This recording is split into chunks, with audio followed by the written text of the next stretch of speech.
It's a heavyweight battle between the final releases of the year. Let's see how good these bottles are.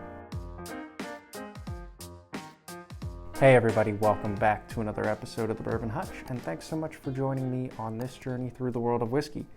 So I'm very excited to be diving into the C924 batches of Larceny Barrel Proof and Elijah Craig Barrel Proof. These are the last two releases of the year from Heaven Hill in these respective lineups. It's been kind of an up and down year so far for both of them, so really interested to see how these final releases kind of close off 2024. Often these are some of the more value-driven buys that I have each year. I tend to get all three batches just because Larceny Barrel Proof for around $65, Elijah Craig for around $75, barrel strength offerings from a reputable distillery that I particularly love the profiles. It's just always pretty much an instant buy for me. Very interesting here though that these two bottles hit my market in particular quite late this year, or at least became more widely available and I had the chance to buy them. Given that, I'm a little late to the party reviewing them, so I figured we'd take them both at the same time, kind of compare them, do a little bit of a battle, and I'll let you know which last release of the year here I think is perhaps the more superior one. So again, we've got the Larceny Barrel Proof, a $65 bottle MSRP. I think I paid a little closer to $80 to get this one as it dropped near me. Proof point on this particular batch is 125.1. It's very typical. Did get a rebrand. This is a new look for Larceny, so interesting that it's differentiated here at the very end of the year. And then this is their wheated profile. So typically softer, rounder notes coming, but usually packs plenty of heat because it's barrel strength. Then we've got Elijah Craig Barrel Proof. We all know the story of them removing the 12-year age statement. Now the age fluctuates up and down. This one in particular is 11 years old, flat, and then 129 proof, so relatively high proof. And ultimately, still very much a great value buy at $75. I actually saw this at Costco for $68, so that's quite the steal if you ask me. Of course though, the proof is just in how good the whiskey is. I know a lot of people try to discern and look out for maybe they're going to get one of the batches of Elijah Craig and one of the batches of Larceny. So if you've been waiting all year to decide if you want to grab one of these, let's dive in and see how they compare. We'll start with the Larceny because that's the wheated profile, typically a little bit softer. We'll go over to the Elijah Craig. I'll get water in between and we'll kind of compare and contrast, but also give each bottle its own fair shake. All right, let's dive into Larceny Barrel Proof C924 on the nose. Nice. Big wheat characteristics here. Caramely. Actually more like butterscotchy. But it does smell like wheat bread. A little bit of spice. Chocolate.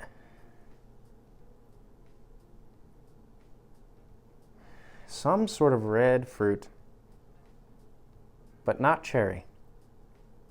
At least I don't think so. I think it's more in a raspberry. Yeah, raspberry or blackberry direction. Blackberry isn't a red fruit, but it's got this darker, slightly more acidic kind of feel to it than a cherry, so I'm going in that raspberry blackberry direction. Very, very intriguing nose, very, very wheated profile, like it's just screaming a wheat bourbon and it's got some punch to it. All right, let's go over to the Elijah Craig on the nose.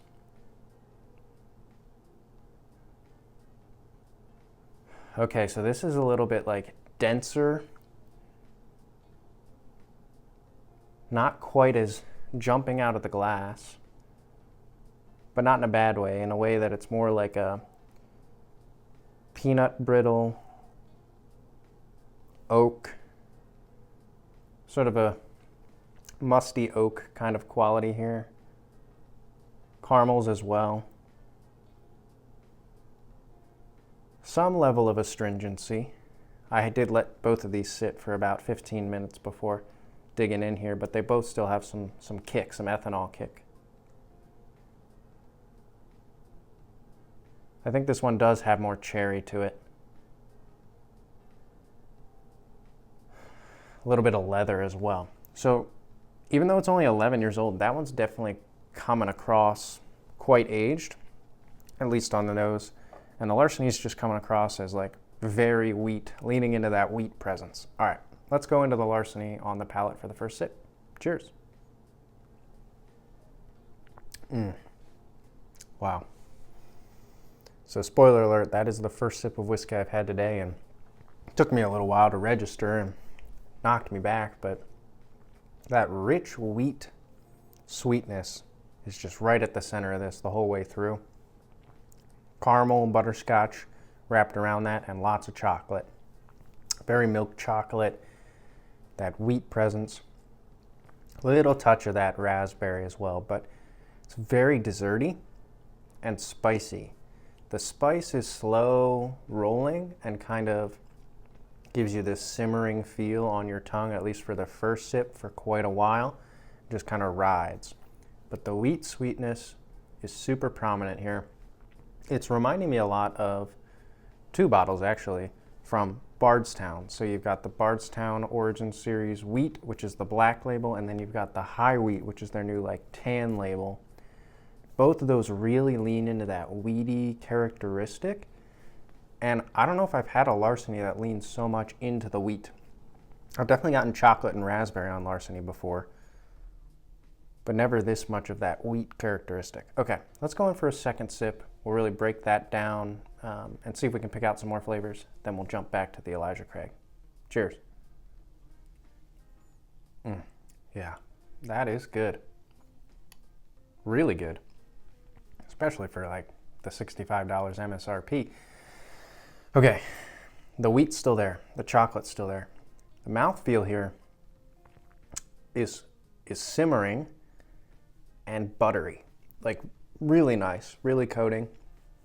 Kind of flushes up to the sides of my cheeks too and gets my mouth watering in a great way. I think that's partly the chocolate experience here. But that wheat, it's hard to describe, but every time I have a wheated bourbon, and we'll see how the Elijah Craig compares to this, but it does feel rounded. It feels like it's rolling over my tongue, and I think the wheat helps that versus the rye. But then this has spice. It has that simmering, maybe cinnamon heat a little bit, especially through the finish. But it's very, very good. It's very sweet. It's not the most complex thing I've ever tasted, that's for sure. But I'm loving how much it leans into that wheat characteristic and just says, I'm a sweet, kind of decadent bourbon. So let me get some water. We'll go over to the Elijah Craig and we'll see how this one stacks up. Okay, let's dive into the Elijah Craig now on the palate. Definitely older and denser on the nose. Cheers. Well, that's pretty delicious too. Yeah. More cherry. Definitely the fruit that I'm getting now is more of a cherry, bright, kind of piercing through some of the other characteristics here. But you got this barrel char, really kind of barrel char centered here in a lot of ways. Caramel, deeper, darker caramel, and a leather experience going on the back end for me. And lots of oak. Okay, so we got this oak, caramely, maybe a touch of that peanut brittle that I mentioned from the nose too. But then there's this punchy red cherry in there as well. It's kind of quintessential bourbon, but I really do think the barrel char and that experience of the oak and the char coming through is what defines this bourbon in a lot of ways. We'll go in for a second sip here. I do tend to see or find that the C batches of Elijah Craig, for some reason, just have a more char. It feels like the barrel experience is always heightened on them. So that's not necessarily, it's not really breaking the trend here. It's keeping up with that. All right, cheers. Yeah. Okay, so in the second sip, a lot of that stayed the same, but one note in particular is really built up, and that's the spice. It's measured out or balanced out with that cherry, slight peanut brittle, caramel sweetness that goes through the whole thing, but the spice here is definite cinnamon. And compared to the Larceny, which has that wheat bread and almost cinnamon red hot kind of simmering experience, This has more of a dry cinnamon that kind of goes into a latte or something like that, gets ground on top. Really flavorful and very distinct, like a good dose of that ground cinnamon. Yeah, now that I go back to the nose, I feel like I can feel that dry cinnamon experience kind of waking up and coming through. All right, so both of these are really, really good.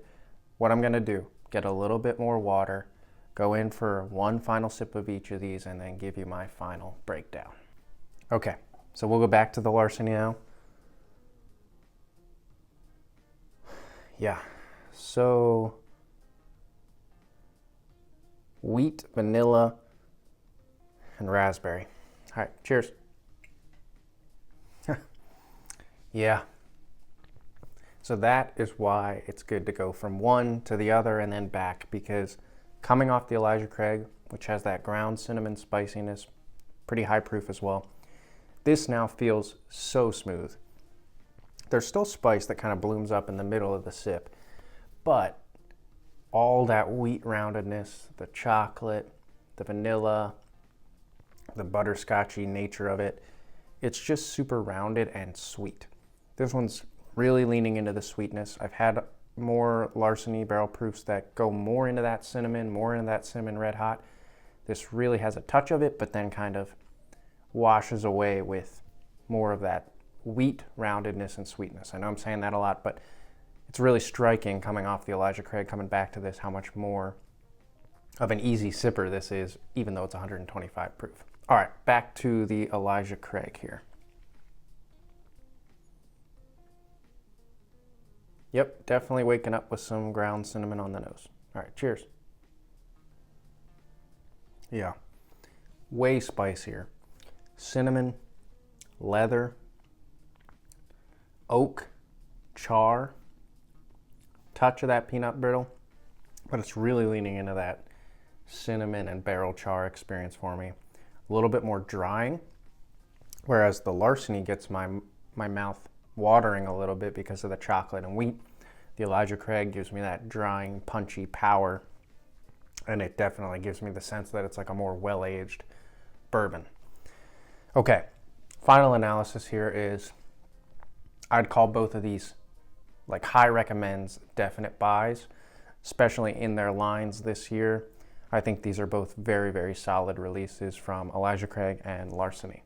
Now, to answer the question of are they the best in their line this year, I'm definitely going to have to do a blind of all three Larceny Barrel Proofs and all three Elijah Craigs, so keep an eye out for those videos coming soon, because I always love getting to taste all three batches and just see what was the standout. Often has some surprising results, so stay tuned for that. But in terms of comparing these right now, today, which one would I recommend? So the caveat here is I really like the wheated profile from Heaven Hill, but I do think the Larceny Barrel Proof is standing out to me today. It's added in layers of butterscotch and caramel. When I first opened this up, it didn't necessarily have that. Now that that's there, plus the wheat and the raspberry and just how prominent the sweetness is, super decadent. Elijah Craig, on the other hand, though, has that oaky, older, punchy power, but I'm just really intrigued by the Larceny. I think if you were going to buy one of these right now, I'd recommend the Larceny, but ultimately, if you're a fan of Heaven Hill, I think you got to grab both because they're quality releases, especially around MSRP. I wouldn't pay much more over MSRP. Like I said, I paid about 80 bucks for the Larceny. Elijah Craig I got cheaper than MSRP, so it balances out, but I'd pay somewhere around MSRP, maybe $10 to $15 over if you see it marked up, but these are both really good. I can highly recommend them. Again, it's just fun to compare these last releases of the year. It's good to see Elijah Craig and Larceny kind of close out well. I do tend to find that the C batches are standout batches, so I always look forward to them. Little disappointing that the Elijah Craig isn't quite, like the C923 level that they achieved last year. Maybe that's a little unrealistic standard, but it is very, very good, as is the Larceny. All right, everybody, let me know in the comments below, have you tasted either of these or both of these? And what did you think? Do you lean toward one or the other? How do you think Heaven Hill did this year in terms of all three batches from these two lines? While you're at it, hit the like button on this video. That's what gets it out to the most people. And if you haven't already, please consider subscribing to the Bourbon Hutch. Planning to put out a lot more great content toward the end of the year here, and then especially launch into 2025 with some great momentum. So please consider subscribing if you haven't. Until I see you guys again for another video, all I can say is keep drinking good whiskey and cheers.